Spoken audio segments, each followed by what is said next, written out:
Headlines in the newspapers this morning, and we start with the Business Day. Their lead story, Ninele's exit leaves the bank vulnerable. This, of course, exit at the South African Reserve Bank, and the departure sets off speculation about his replacement and effect on institutions' policy direction.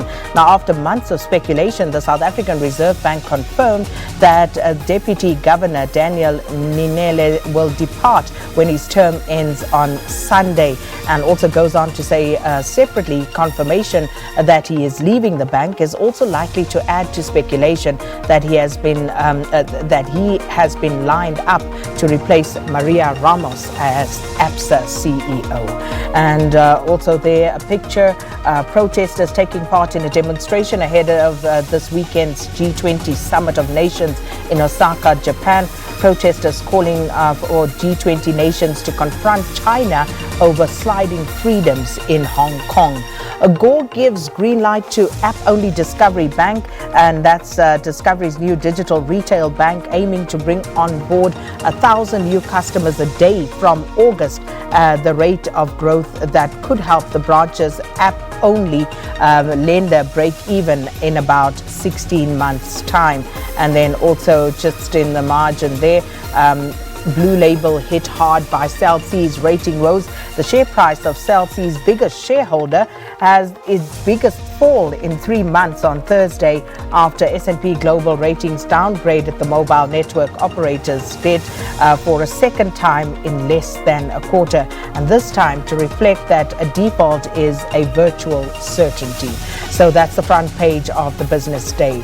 Moving on to the Citizen, picture there of Angelo Agrizzi, Watson's K-word next. That's the question they're asking. This after Bosasa ex-Chief Operations Officer Angelo Agrizzi paid a donation of 200,000 rand for his racial slur, and the Watson clan, who secretly taped that conversation, could find themselves facing hate speech charges. Also, again, that story of the Reserve Bank, the Deputy Governor will step down when his term ends on Sunday, fueling speculation that he's poised to take the top job at ABSA. And Sona, Cyril still on the back foot. Although the president addressed concerns about the shortcomings of his speech, he still faces pressure from his opponents, according to experts. Some of the stories covered in today's edition of The Citizen. Moving on then to the Mail and Guardian, and their lead, the air is killing us. The most dangerous South African cities and where it's safe to breathe. And they did an in-depth investigation here, and it goes on to say on pages 4 and 5 of the paper, in Johannesburg, Pretoria, Durban, Bloemfontein and Cape Town, the air that people breathe is often so dangerous that it is killing them. And this air affects the health of everyone from unborn babies to healthy adults as well as pensioners, and conservative estimates put the death toll at 54 people a day. And in this ongoing investigation, they take a look at how dirty the air actually is and who is to blame and what is being done about it. So Mail and Guardian today, and moving on then to the final one we have, which is the Star, and their lead story, fraudster hits Jewish community. Now fleeces 50 people out of 60 million rand and then flees to Israel. A Joburg accountant is facing allegations that he ran a Ponzi scheme that fleeced more than 60 million rand in inheritances and savings from mainly members of the Jewish community. And police have confirmed that they are investigating the self-employed accountant who is believed to have left South Africa for Israel.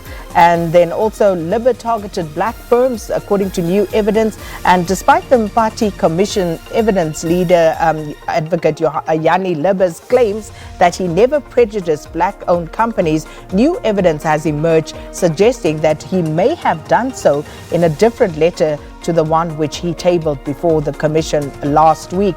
Now, in his response to the independent media report that he had singled out 9 black-owned firms for attention before the start of the commission, Libba said it was factually incorrect to say that he did so because he later added only mostly white-owned companies such as Steinhoff, Grit and NEF and Eskom among the 38 other companies, and he did not say why he initially excluded those companies. And also on that front page, the story on Lebashe Group buying Tissot Blackstar, and a picture there, Sweden's Sofia Mattsson in action against the opponent from the Ukraine during a gold medal wrestling match in the 2019 European Games held in Minsk in Belarus. So some of the stories covered in the newspapers this morning. Right, we're going to take a break, and after that we'll be talking